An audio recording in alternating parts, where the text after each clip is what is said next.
swaying like elegant bells in the wind, with blooms that spill in shades of white, peach, and coral pink. It's like something from a fairy tale. But be warned, this plant doesn't sing lullabies. It casts spells. Hello, and welcome to another episode of Deadly Beauty, where I do a makeup look that corresponds with the plant of the day, and throw in a short crime story. Today, I'm introducing to you the one and only Angel's Trumpet, and the story of the 1992 Angel Trumpet poisoning. Let's get started. Angel's Trumpet, scientifically known as Brugmansia, is a tropical shrub native to South America, especially Peru and Ecuador. It was once revered by the Inca and other Andean cultures for its intense hallucinogenic properties, often used in sacred or even sinister rituals to commune with spirits, enter trances, or receive visions.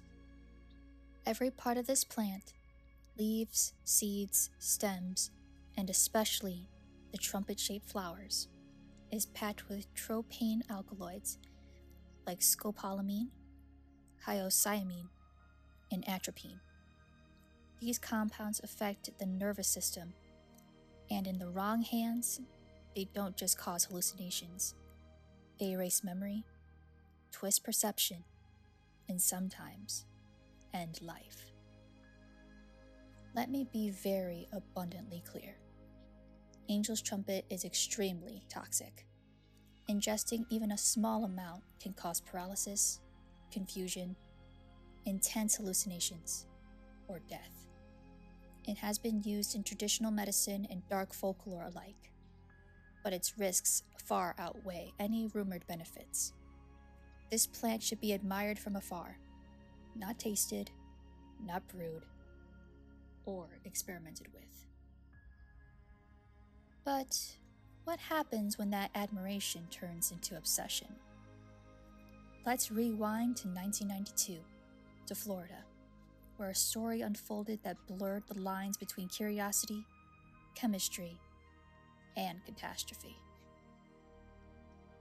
In the warm, humid summer of 1992, the quiet town of Plant City, Florida, was jolted awake by a story that would ripple through the state. A story involving 3 teenagers, a flower garden, and a toxic tea that blurred the line between reality and nightmare. The teens, 2 boys and a girl, aged 16 to 18, had heard rumors at school about the Angel's Trumpet plant. Nature's acid, someone would call it. A plant that could open the doors of perception and show you the world as you'd never seen before.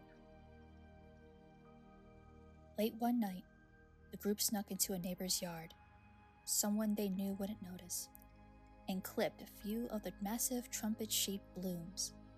They dried the flowers in a low oven, crushed them into pieces, and steeped them in a pot of boiling water.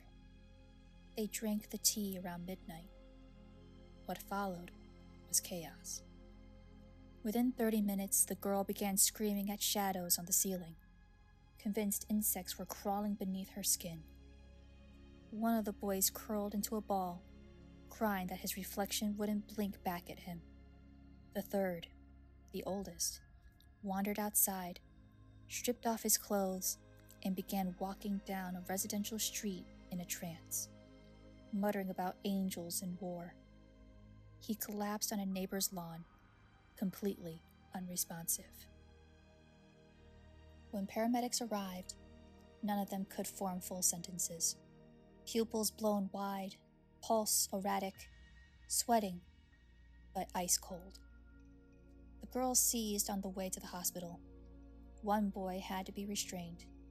The third slipped into a near coma that lasted almost 36 hours. Doctors quickly identified the culprit: scopolamine poisoning, a toxic alkaloid found in plants like Angel's Trumpet and Datura, known to cause extreme delirium, amnesia, hallucinations, and even death. But what chilled people most was the aftermath. The teens all survived, physically, but interviews later revealed that none of them remembered the experience in full. One of the boys developed recurring nightmares. The girl withdrew from school entirely. And the third reportedly never touched a cup of tea again. Local newspapers covered the story, and soon warnings went up in hospital newsletters, classrooms, and even gardening clubs. Angel's Trumpet wasn't illegal. It still isn't.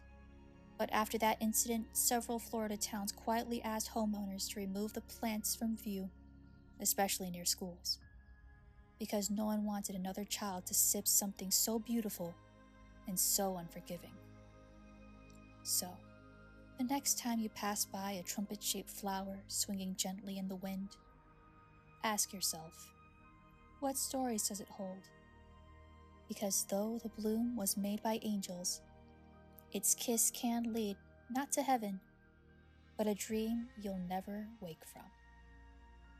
That is all I have for you today. Remember, do your research, and happy Saturday. Yours truly, Crimson Fox.